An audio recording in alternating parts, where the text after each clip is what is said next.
it's kind of extraordinary in 2024 that we have far fewer policies around election denial than we did in 2020. The platforms are much less prepared, partly because they are terrified by the very successful campaign to redefine content moderation as censorship that we have seen over the last 4 years.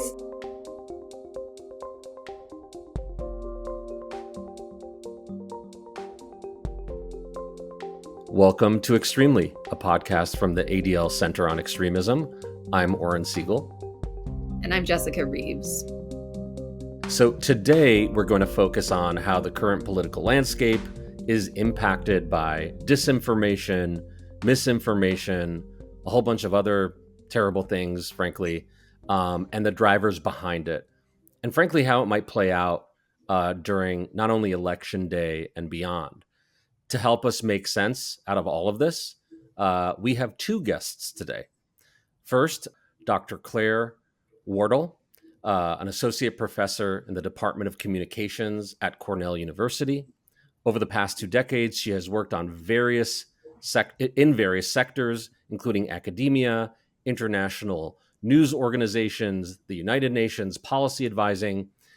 Claire co-founded the nonprofit First Draft and the Information Futures Lab at Brown University. We would need an entire other podcast to get through all of her accomplishments and leadership. So I will just say, Claire, welcome to Extremely. Thanks for having me. And we also have Liz Landers, and the same goes for Liz in terms of the length of time we would need to discuss all of the things that she has accomplished. So we are going to do a shorter version. Liz is a national correspondent leading the disinformation desk at Scripps News. And her team covers the ways in which artificial intelligence and deepfake images and disinformation spread and shape politics, national security, the economy, and people's lives. So just a few issues there. Welcome, Liz. We're so happy to have you. Me too. Excited for the conversation. So to both of you, Election Day is almost here. You can feel the anxiety in the air when it comes to the spread of disinformation and false narratives. In what way has this election cycle sort of been different from past elections? Are we seeing new trends? What's going on? What have you observed? I can kick us off. I would say, and I have heard this from experts who are smarter than I am, that this has really become a disinformation and misinformation election cycle here in the United States. And there have been a few dominant stories that have played out for weeks in the national and local press that are disinformation based. And I think all of your listeners have heard of both of these. First one being the Springfield, Ohio mis and disinformation that was spread about migrants eating cats and dogs in that small community. It was pinned on Haitian migrants. There have been a ton of outlets, including Scripps News, where I work, that went to those communities and found that that was, first of all, not the case. The migrants were not doing that. And that it was really a conspiracy kind of rabbit hole that people got drawn into. And then, of course, it was elevated to the national stage when the former president talked about that during the debate. The other story that I would say that has been driving a lot of the mis and disinformation around this election cycle as well is the Hurricane Helene response. And here in Washington, there has been what I would say is a pretty whole of government approach to try to dismantle and debunk that mis and disinformation. So once again, some of that has been pushed by the former president, but also members of Congress that have been spreading false information about where FEMA money is being spent, on whom it is being spent, that your property will be seized in some cases, et cetera. And I had an interview with the Homeland Security Secretary about a week and a half ago, where he said that the mis and disinformation that they had seen on the ground in North Carolina was having real impacts on FEMA workers and federal workers being able to get assistance to people who really need it. And that is also bleeding into some of this election cycle as well, because North Carolina is, of course, a very important swing state. Claire, does that jive with what you're seeing? Yeah, absolutely. I'm just going to do a bit of a kind of a historical comparison as well. I think if we look Yeah. back at 2016, famously the Facebook post of the Pope endorses Donald Trump, and subsequently we understood the role of Russia in that election. But a lot of it was on Facebook. A lot of it was kind of low level, if you want to say that, misinformation in the context of how we're thinking about it now. 2020, of course, we were coming out of the pandemic. It wasn't that there was no misinformation, but there really wasn't as much as we expected until election day onwards, when Stop the Steal just took off. But I think exactly as we're just hearing, what we're seeing in 2024 is disinformation coming from the top, right? And that we haven't seen it at the same scale as we have previously. Because America is so divided, it's very hard to persuade anybody right now. So if I had a whiteboard and somebody was like, Claire, let's use disinformation to impact the election, I'm not trying to persuade anybody. I'm just trying to get people to double down on their existing beliefs. Mm-hmm. So where we are seeing it, it's around people's like divisions around immigration, around abortion, around gun control. That's where we're seeing, which is like hardening of people's viewpoints, not persuasion. So I think when we think about 2024, we have to see it as distinct from 2020 and 2016. It's a hardening, and it's actually about politicians themselves pushing these narratives from the very top. So can I ask, because the examples, Liz, that you gave of Springfield, Ohio, and the hurricane disinformation Yeah. had an impact very specifically on communities, right? It's not just sort of undermining democracy and norms, Yeah. but vulnerable communities were essentially targeted by this disinformation when it hurt the most in some ways. So maybe we'll start with Claire on this, and then go to Liz. Are there specific regions or communities that may be more vulnerable to the type of disinformation, and how it animates, real world activity? Yeah, I mean, I think the cats and dogs meme, I think it's a fascinating case study, because I think in many ways, commentators, journalists, researchers, we were all shocked as we watched that play out. And it was very tempting to get caught up in the TikTok memes and how did he say that so crazy? It was a very, very strategic move.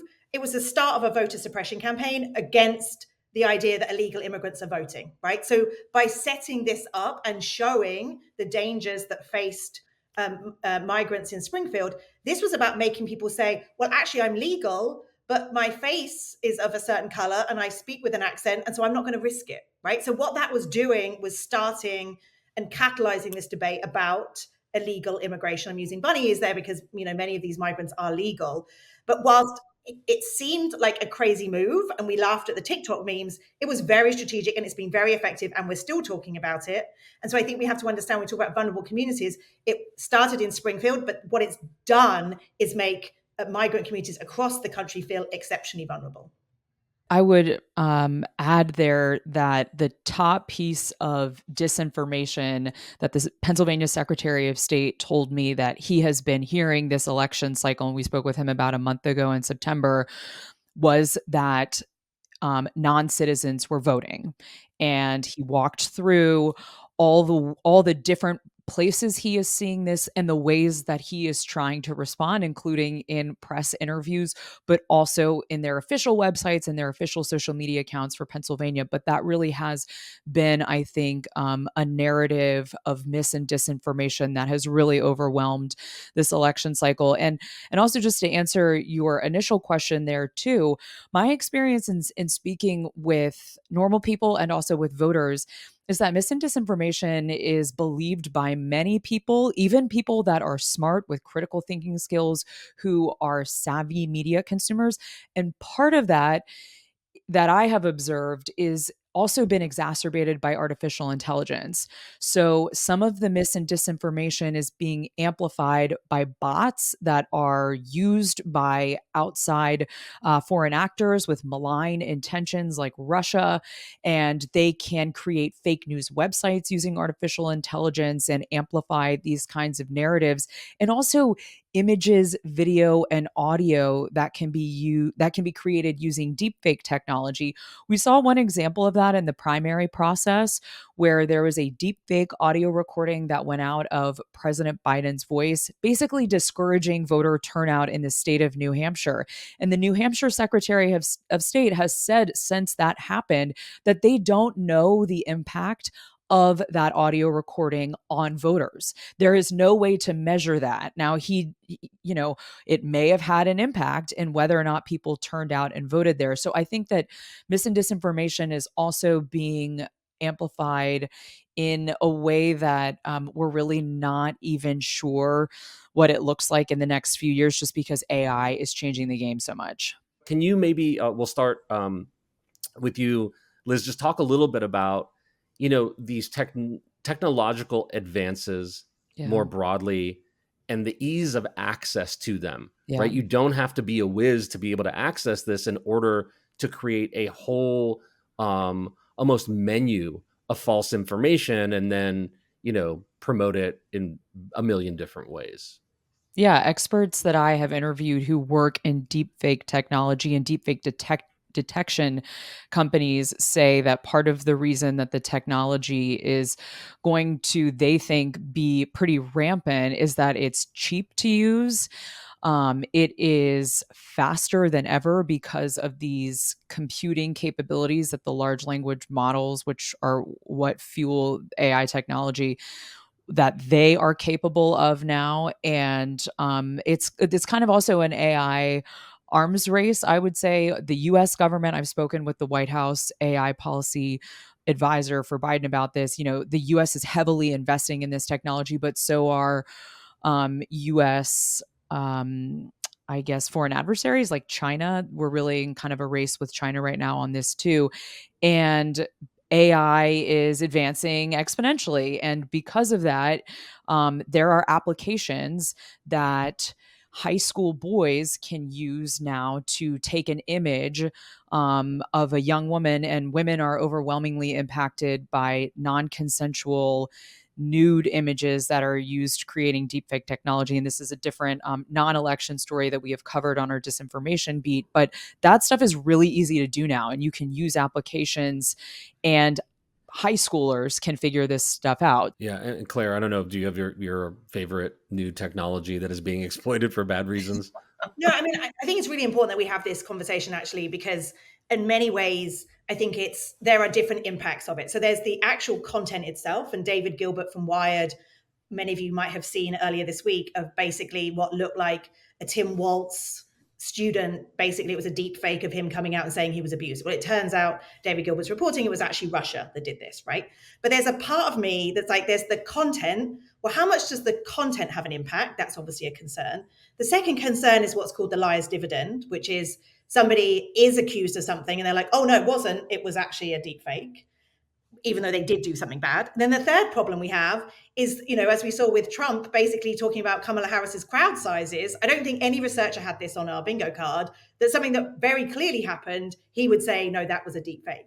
So a big challenge here is also how we report it, right? Because I saw this piece this morning in Wired and I was like, glad that we did this work, but also now we're starting this conversation about, oh my goodness, Russia, they're really impactful, worry, worry, worry. Because yes, the AI is a concern, but there's also a ton of problems you can make with cheap fakes. But it's how do we talk about it as a society, right? Like, how do we really help people understand that? How do we navigate it? How do we make sure that we're not disproportionately frightened about it? How do we teach our, families how to, kind of have a family safe word for scam? Like, we're in this really important moment that we have to think through. But how we report it is actually a challenge, because I think, as we, I teach students this, the Kate Middleton, when she sat on the bench with her, stripy sweater and said, I've got cancer.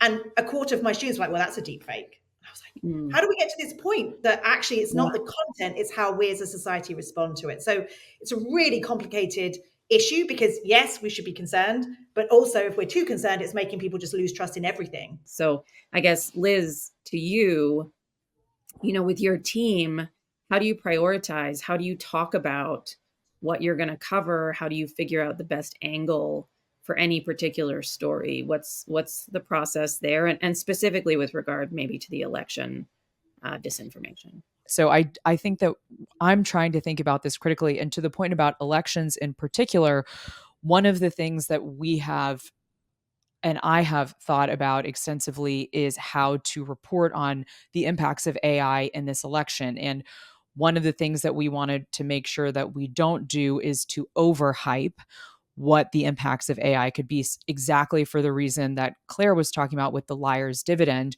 where so many voters are hearing that this election will be impacted by AI that they think maybe they just shouldn't even vote. And that's never the impact that we want to have in our reporting. We want to encourage democracy and the democratic process. I While, wonder if we're there already, though. I got to be honest. Like, yeah, I do mean, you ever think of like that ship has kind of sailed, that most people are just not going to believe anything that if it doesn't fit into their previously created agenda or narrative?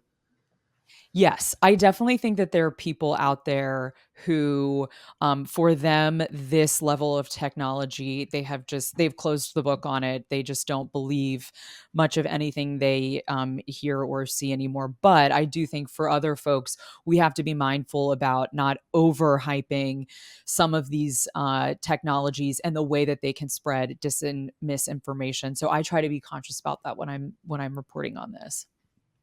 So, Claire, like focusing on the election, and we've identified, the various technologies that can be used, the various kind of the fact that it's coming from the top now and it's from the bottom from people who are playing with stuff, but also being amplified by, people in power.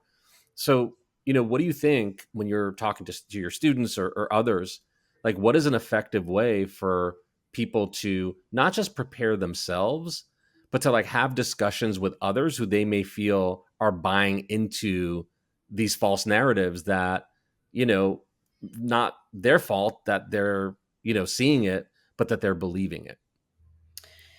Yeah, so actually, I mean, we have 8 years of research now about what works. And there is some interesting research around the power of what's called pre-bunking or inoculation, which is when we move earlier before the exposure and we actually talk to people about the tactics and techniques that are going to be used against them. We don't try and play, hand fighting around the content, because that's when people go, but that's what I believe. That's when our confirmation bias kicks in. But when you start talking about the tactics and techniques of manipulation and why people might want to do that, it can be quite effective. And I think I'm kind of frustrated that when I say us, I mean like researchers, journalists, we haven't done 10 months of pre-bunking. Imagine what it would have looked like if we'd said, it is very likely that we are going to have a sustained effort to undermine the integrity of the electoral process. People are going to do that because if they lose, they need a reason to you can imagine how, and they're going to use technology to do this.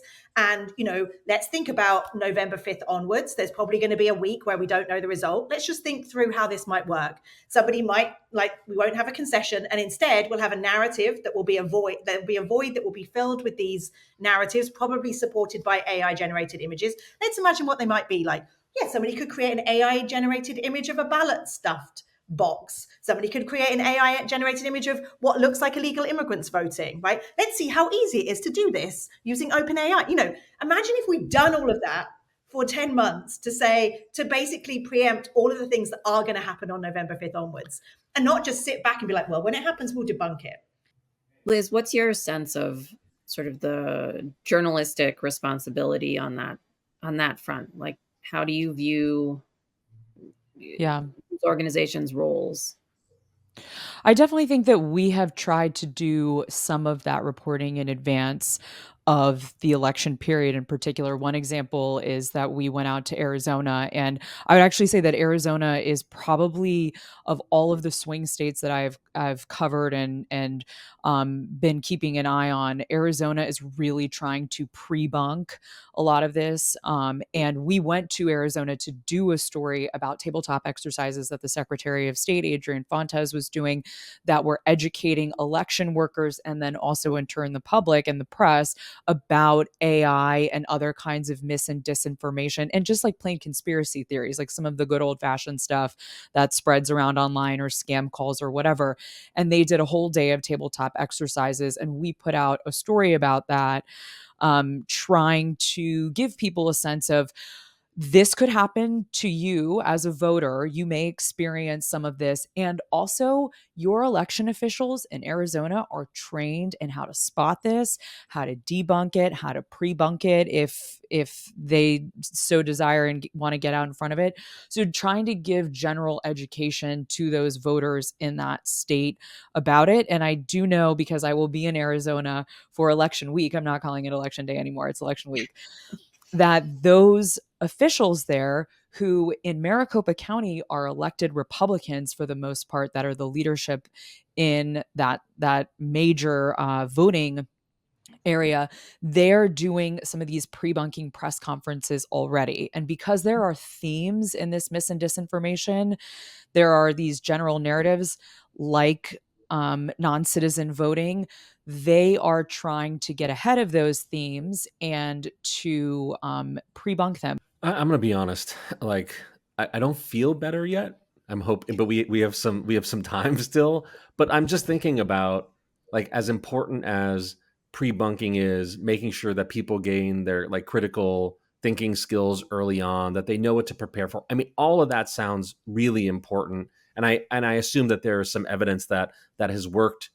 But I just think most people, and correct me if I'm making too broad of a statement, are just getting their information from way too many places that already have so much of disinformation on there, right? Can either one of you demonstrate, like, evidence of a study that has shown that people are better off and more prepared based on this in any, like, meaningful way? No, we're in trouble. No, I mean, I think I mean, a lot of my work, right, is about, there's an information ecosystem that probably many of your listeners spend time in, right? We wake up in the morning, we go to a major website, we consume content that's come through gatekeepers and has been fact checked, et cetera, et cetera. And it's pretty top down, right? People who are telling us what to do have often got degrees. They're seen as experts. There is another ecosystem that is basically non-hierarchical, participatory, dynamic, engaged. People are told to do their own research. They feel heard. They feel they have agency. They're part of something. So one thing I lose sleep over is the absence of that participatory element in the ecosystem that I wish all of us lived in, right? This top-down model in a very splintered information ecosystem, as we're seeing from the candidates. They're having to go on these, like, niche podcasts because there isn't a shared space that, so I think that is what I want us to, it's not about pre-bunking is the answer or, like, stronger local journalism. Like, yes. But if we're failing to listen to people and give people a voice and make them feel heard and provide a participatory space, then we're going to continue really facing these same challenges. We spend time with Stop the Stealers, anti-vaxxers, all that, and those communities, as much as it's very, lots of people want to dismiss them, they are really deeply communities, right? People really feel like they're a part of something and they're doing something. And I think, just speaking honestly, I did a lot of work around the definition of disinformation. When I watched January 6th, I was like, these people aren't deliberately spreading false information to cause harm. They think that they're saving democracy. They think they're protecting the Constitution, right? So they kind of break all of the definitional things that academics put on PowerPoint slides, right? And I think that's what we have to understand, is that community, participatory, non-hierarchical space that people spend time in and are told that they can do something and make a difference is very different to people consuming the New York Times and being like, oh, I'll write a comment, but nobody will read it. Like we have to look at that imbalance and recognize that there's something going on there. Was there a moment when we could have quashed this, or was this sort of an inevitable path given, like, how technology advances, how people share information, that sort of thing? I would say that just based on how people consume their social media and how they're getting their news, and in a lot of cases not getting their news, that this is kind of inevitable that we would get to this point. And though I am personally not on TikTok, I am familiar with the algorithms that feed people what they want to consume. And it's not just TikTok, it's a lot of the social media platforms that we use. And that is a reinforcing factor that promotes getting more of what you want to hear and less contradictory viewpoints. Yeah, I'll just second that. I think that we were so busy getting excited about social media and kind of buying the Silicon Valley Kool-Aid about if we connect everybody around the world, it will be a good thing. And I think we just failed to understand what would be the unintended consequences of a flattening of the information ecosystem. What would it mean to remove gatekeepers from the places that people were spending time? And at the same time as the rise of social media, we had the decline in trust in institutions, many of which go back to the 2008 financial crisis and other types of things. I'm not making a causation claim here, but when as decline in trusted institutions has happened, what we see is, and we see this from like the Edelman Trust Barometer, when you ask people who do they trust, they say people who look like me, like my friends and family, right? We completely failed to understand how we needed to rethink communications infrastructure in the age of the internet, right? And actually Stop the Stealers and anti-vaxxers and others were like, oh, we see how this technology works. And they grabbed it and they used it as it was designed to be used. And we were over here being like, tune in at 11, click our link.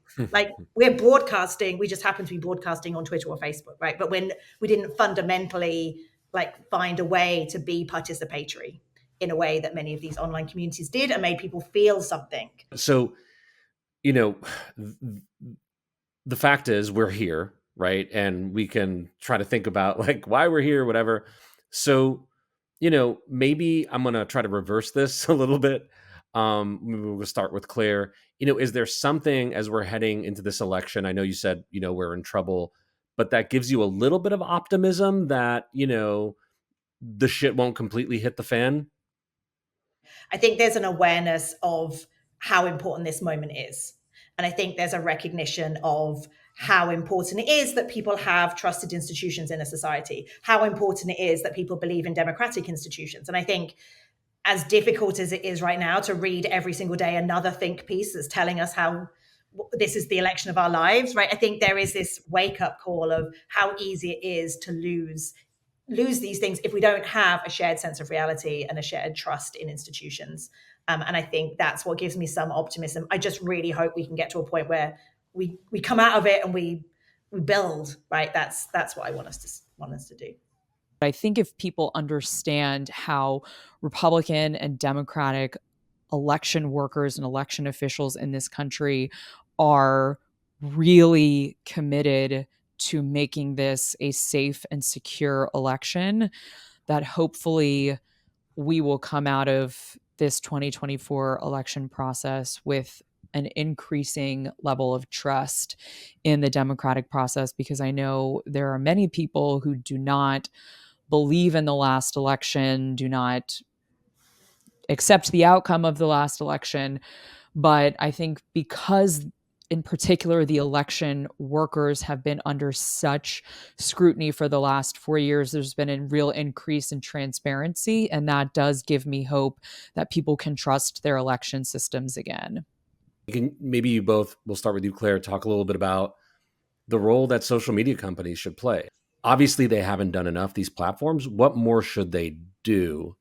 Or what specific recommendation would you like to see, if not everything, one or two things? Maybe we could start with Claire.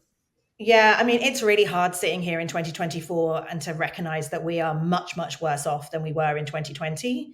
You know, Elon Musk taking over X has really, like, he created this moment where he was like, I can gut my trust and safety team and I can let a ton of people back onto the platform that had previously been deplatformed.